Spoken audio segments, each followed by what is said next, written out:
Welcome to the DeFi Report. Today's report, why is Bitcoin underperforming gold? That's the one I want to figure out today, Mike. And what's the Bitcoin gold ratio telling us about where Bitcoin might bottom? You guys have to stick around for the end because Mike is going to give us, he's promised to make some price calls on where exactly Bitcoin might end up this cycle, where it might bottom against gold. And also, I think the conclusion might be that this gold setup is mega bullish for crypto. Mike, how you doing? I'm doing great. Good to see you, Ryan. You too, man. I'm really excited about this. I've been hoping you dig into the topic of gold. I want to set this up for us as we get into today's report. So it has been 3.5 months from October 6th. That was around Bitcoin's peak. Gold and silver continue to outperform. And that might be putting it mildly. They are going parabolic. At least that's what it feels like to me. If we look at the 1 year on some of these prices, as I have done, we see gold is up about 90% on the 1 year. Silver, which is, I guess, silver to gold's gold, is up 270%. That is eye-watering. That is crypto levels. You compare that to Bitcoin. In Bitcoin, we are down 13%. I think the sentiment was captured quite aptly by Meltem here on Twitter, which is spot the differences between these two pictures. What I'm showing is the market cap of stores of value. You go to 2021 and crypto was 3 trillion, precious metals were 12 trillion. And it looked like crypto was gaining on precious metals. Now you fast forward to 2026, crypto is still 3 trillion at a time when precious metals are now 40 trillion. What happened? Can you make sense of this for us? How does this gold Bitcoin ratio compare to previous cycles? It's precious metal season out there. That's for sure. And it's been fascinating to watch this. It almost looks like we have like an altcoin season happening now with the action we're seeing in silver. Yeah, I mean, I think, when I initially kind of went back and was kind of putting together my thesis for Bitcoin, it's always been that Bitcoin should be able to capture gold's market cap. And as we've seen over the last few years, gold's market cap is expanding rapidly, and Bitcoin and the total crypto market cap is now kind of flat for the last 4 years or so. I think there's a lot going on here, and I think people are trying to compare the two assets. Bitcoin, is seen as digital gold. That's sort of the narrative for Bitcoin. However, it does not trade like gold, and I think we can kind of get into that in this episode and maybe bring a little clarity, as to why Bitcoin is showing some weakness while gold outperforms. What we did, this report that we're going to go through today, we're kind of zooming out a little bit and just trying to take a look specifically at, gold versus BTC and understand kind of where we're at in terms of that ratio and where it's been in the past. And from my perspective, like what we're seeing is pretty standard. And we can kind of get into that. But I think like what's broadly happening in the market is Bitcoin is actually performing relatively well at this stage of the market compared to the past cycle and in a cycle before that. We're down about 30% or so, about 110 days post the price peak. At the same stage in 21, we were down about 41%, and we were down about 55% at the same stage in 17. So kind of relatively speaking, Bitcoin's doing fairly well. I think the market, it feels a lot worse because gold is outperforming, silver is outperforming, stocks are doing well. And sort of there's maybe a little bit of like envy going on out there. So I think that's sort of the setup of kind of where we're at in the market right now. I guess envy is one of the the 7 deadly sins for investors, certainly, right? Because it can cause you to chase things and it can cause FOMO. So maybe part of your message is like count our blessings. We're only down 30% in previous cycles, right. 2021, 2017 bear markets. It was definitely worse. But how about when we look at the Bitcoin versus gold ratio? That's not a ratio that I often look at, particularly on long time horizons. You've got a chart here comparing Bitcoin versus gold. Where are we in position to that? So right now, that ratio is at about 17 or so. We peaked at about 40 in this cycle, and we peaked at about 37 in the last cycle. And peaking means for this type of a ratio, peaking of course means that Bitcoin is much higher than gold. So when it's high, Bitcoin is higher relative to gold, and when it's low, gold is higher relative to Bitcoin.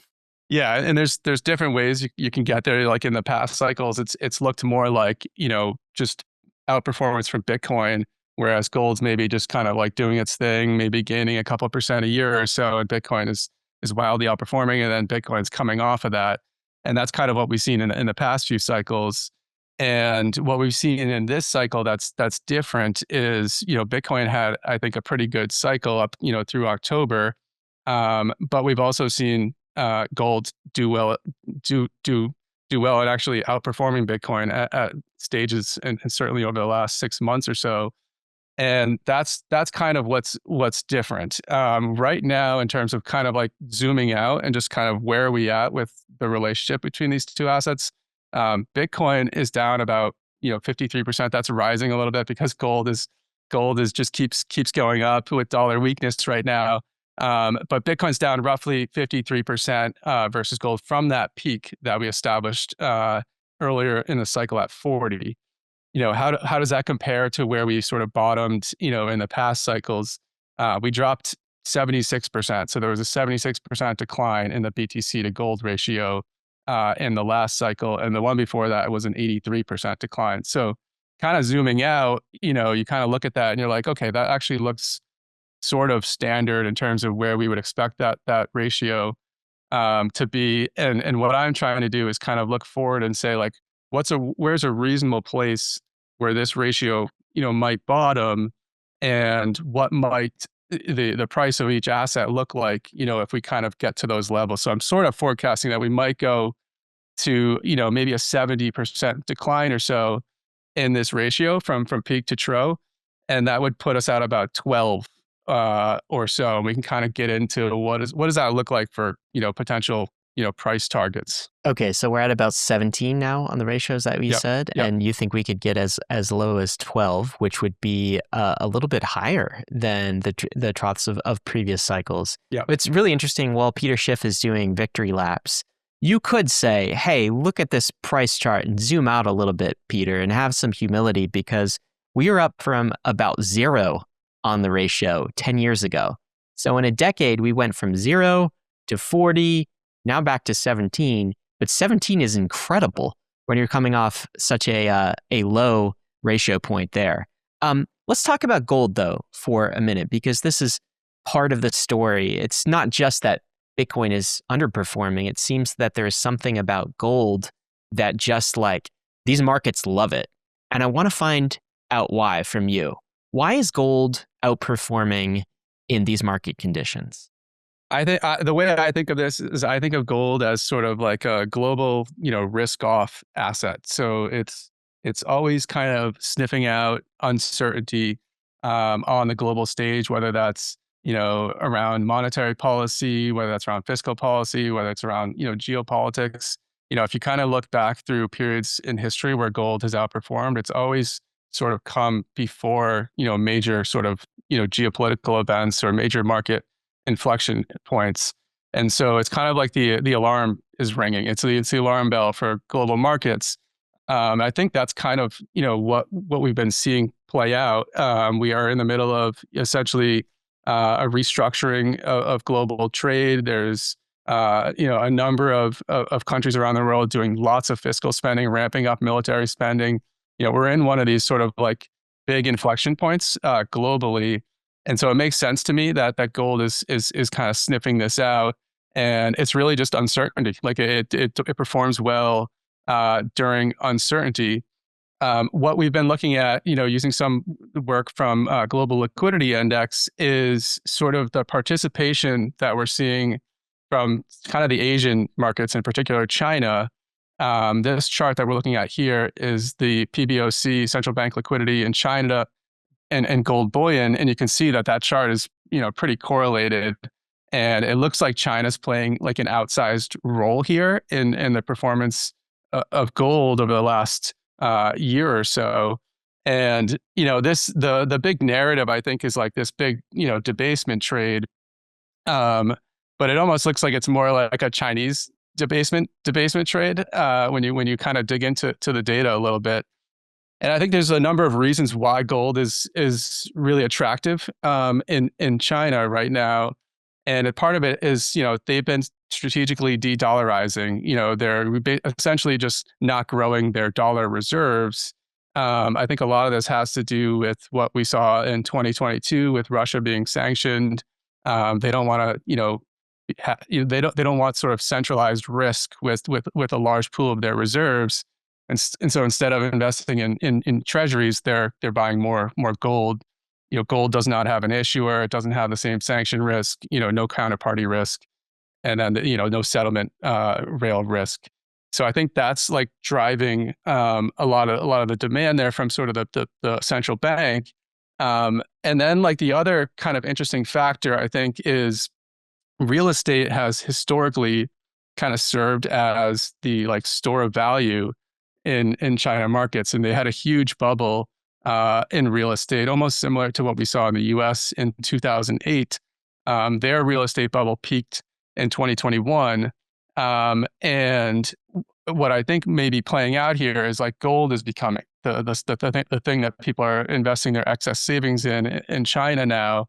And that kind of serves like a few roles within the country. It allows them to kind of keep the capital. If people are investing in gold within China, it's kind of like sopping up a lot of the excess savings and liquidity out there. And it's kind of keeping that contained rather than, capital fleeing the Chinese markets. And so I think they sort of prefer this setup.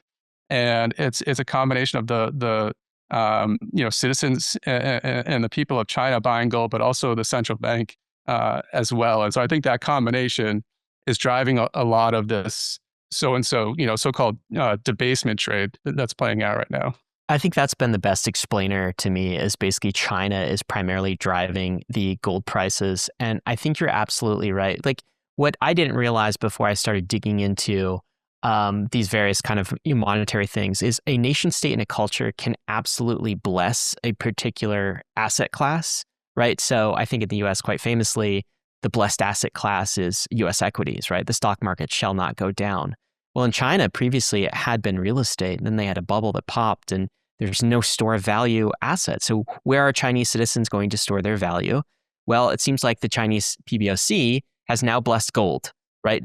We're acquiring gold. We want gold. It's not Chinese equities. I mean, they've been pretty flat. They haven't performed very well. And so both the citizens and the Chinese central bank is saying gold is now the blessed asset, and they are just bidding on it like there's no tomorrow.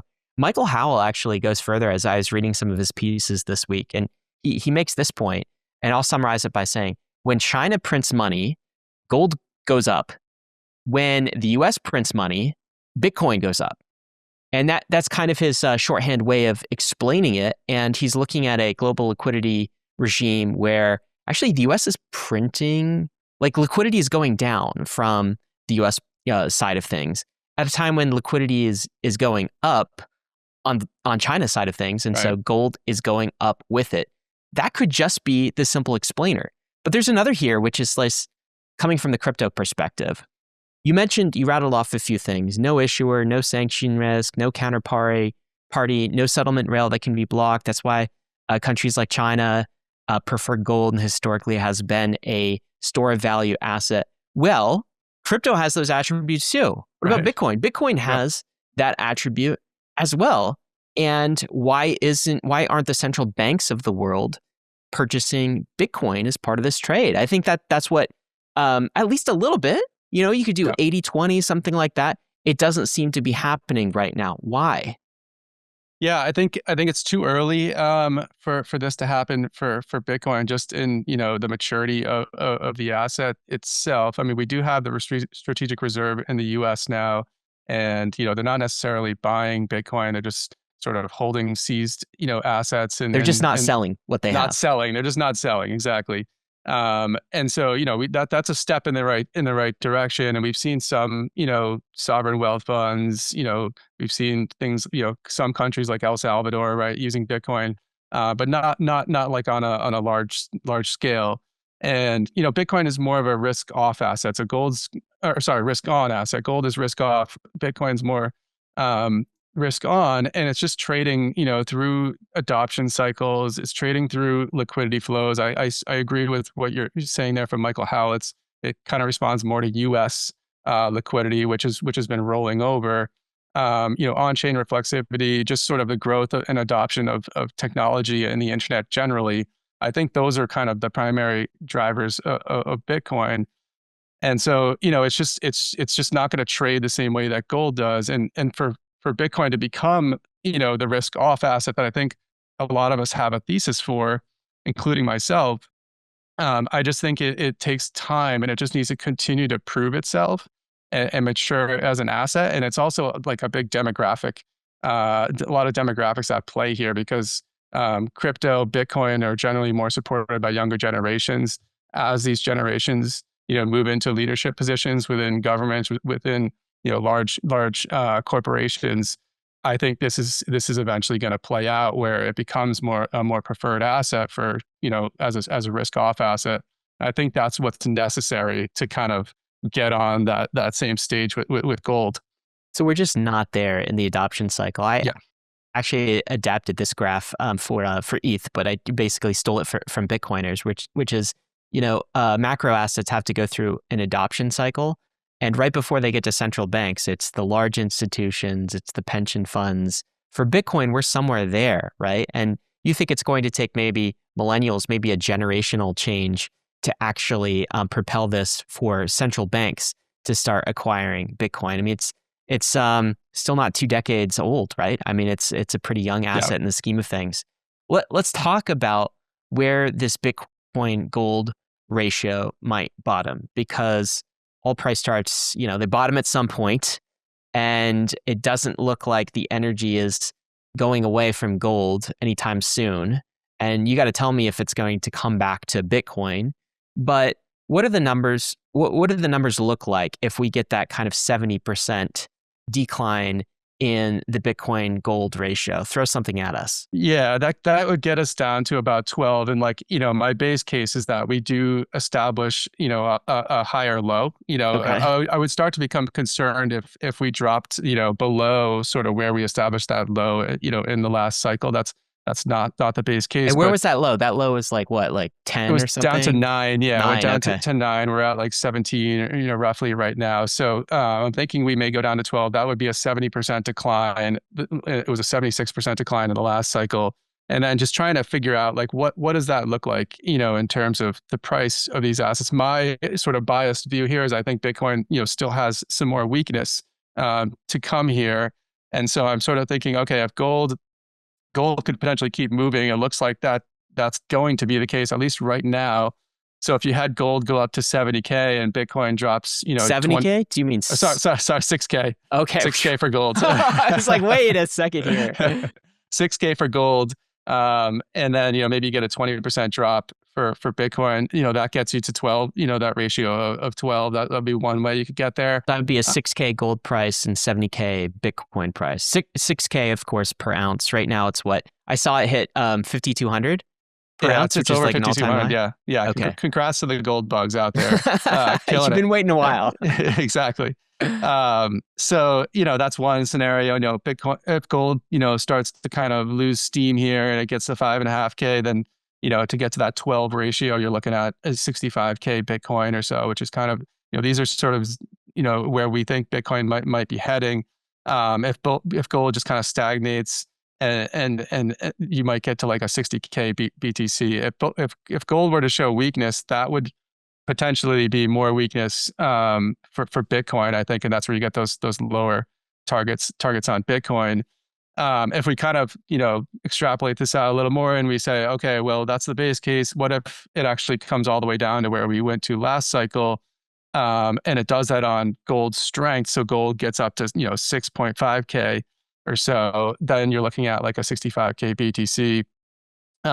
We ran a few different scenarios here, but trying to get an idea of where we could potentially, bottom. The other thing is like, both assets could potentially at some point, roll over together, right? We could see a blow off top in gold and silver, and, they start to roll over together. You get a 20% decline in Bitcoin, maybe gold drops 10%.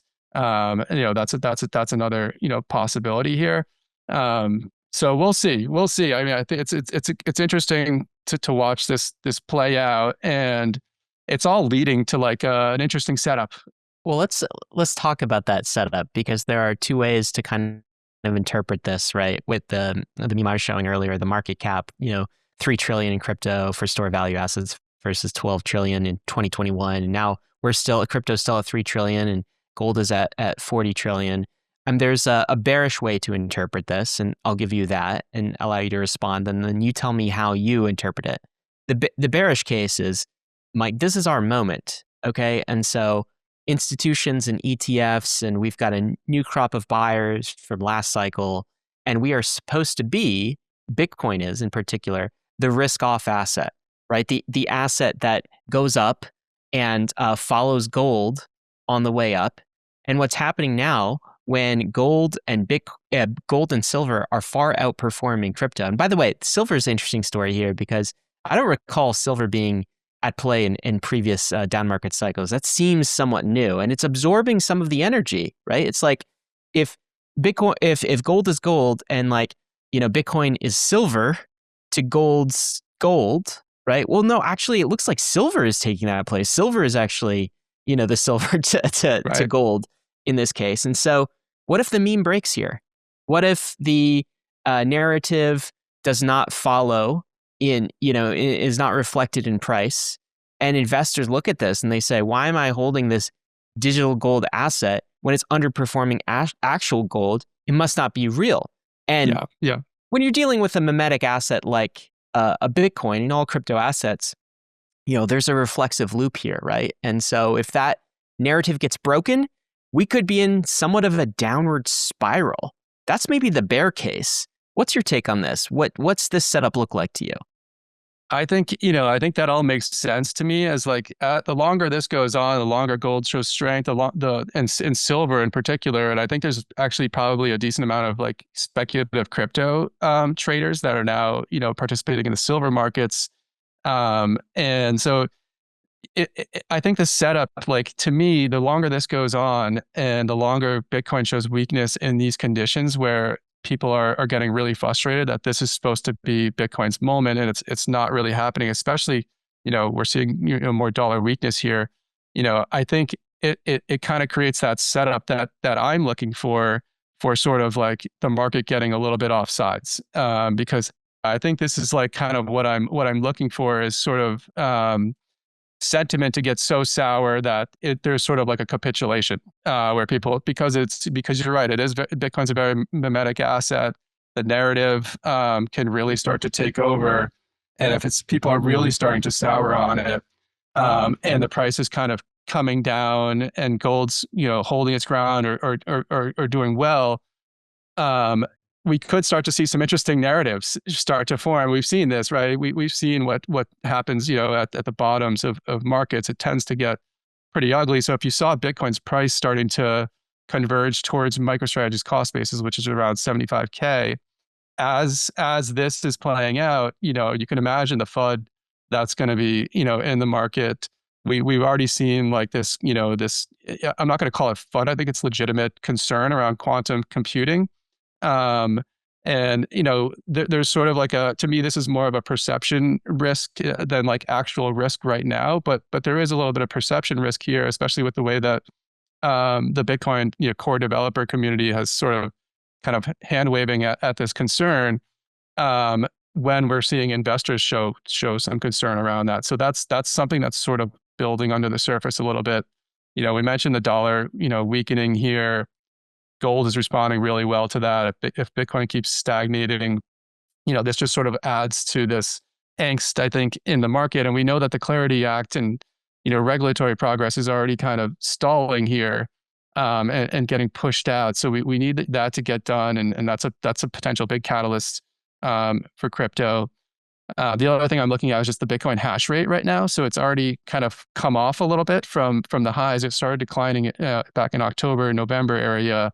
It's down about 15%. So that's signaling to me that the miners are starting to come under some stress. They have to shut off their machines when the cost to mine Bitcoin rises above the price. They've got operational costs. They've got debt that they need to service, and so that can lead to potential not only shutting off of their machines, but potentially selling Bitcoin to cover that and stay alive. So to me, it's like, that's not a setup that if you're bullish right now, you want to hear, but it's a potential that there's a potential for this kind of like building under the hood. I think right now we would need a catalyst, I think, to kind of get to this direction that I think we're going. But if this does start to play out, I think like these fair value targets that we've been eyeing and some of the metrics that we're looking at in terms of tracking how we get there, we could start to see us start to kind of converge into those areas. That's kind of like the fat pitch that we like to see. So there's no guarantee, but this is kind of like a setup that I'm thinking is there's potential for this right now. But by the way, I can't wait for the DeFi Report article entitled "The Fat Pitch" when it's finally here. I'll be very excited for that. So I guess maybe your way of seeing this graphic is now that precious metals is $40 trillion. That's all total available market cap for crypto to expand to. And I guess from that lens, if you get the timing right, this is very bullish for our crypto assets. You just think not yet, because there's a part of me that looks at like what silver's doing and what gold's doing, and it's just like, all right, well, the fat pitch is here because we have just expanded from 12 to 20 trillion to 40 trillion. And now quite obviously, crypto as a store of value asset, digital store of value asset is going to catch up there. So it's time to deploy. But you think that's not going to happen overnight. Can you talk a little bit about some of the on-chain metrics that we review every once in a while on the DeFi report? So things like net inflows that you're looking at, spot volume. Any signs of life in those metrics? Yeah, we're kind of in no man's land, I would say, right now. With we're sitting above very key support levels around 80K or so. So that's a critical support zone at 80K, and then there's some support around 93K or so. So we're kind of like in a no man's land right now. Be interesting to see which direction we move, but we're looking to try to see if there's any shift occurring, within on-chain data and a lot of the data we look at. What we're seeing is there was some demand for the ETFs to start the year, but it's reverse, and so those have turned into net outflows on the ETF side. So that's something we're looking at in terms of just institutional interest, and we're looking to see net inflows there. Just looking at volumes on chain, right? Volumes are weak right now. It's just signaling not a ton of interest in crypto. And then, long-term holders still exiting, right? So that has not flipped positive just yet. And then just zooming out a little bit on the chart, that's not a pretty chart if you're a technical, analyst right there, where we've kind of broken that key, bull market support. It doesn't mean, we have to drop down like we did in the last cycle, but I think that's kind of like the base case would be weakness, and Bitcoin has to prove itself for me to kind of like come out of this stance that we could be heading lower.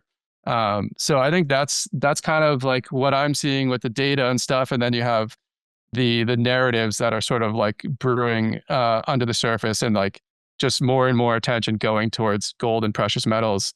And just less interest in crypto. Well, right when now. It comes to that fat pitch Bitcoin price, we talked about that's the asset that you rotate into once you see the fat pitch. Chris Berninsky, who's been kind of right on in previous cycles, and I know similar to you, quite honestly, Mike, in terms of the price calls and the timing of it.